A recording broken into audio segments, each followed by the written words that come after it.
செயலெதுவும் தொடங்கே அதன் துணையாலே சுகம் கூடும் தொடர்ந்து அதன் துணையாலே சுகம் கூடும் தொடர்ந்து பிள்ளையார் குழி போட்டு செயலெதுவும் தொடங்கு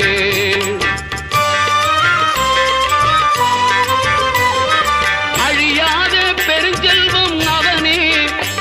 இல்லையானந்த கூத்தரின் மகனே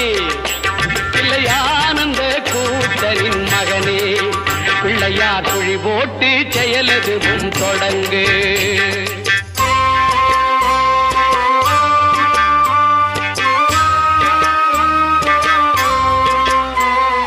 வழியின்றி வேலனவன் திகைத்தான்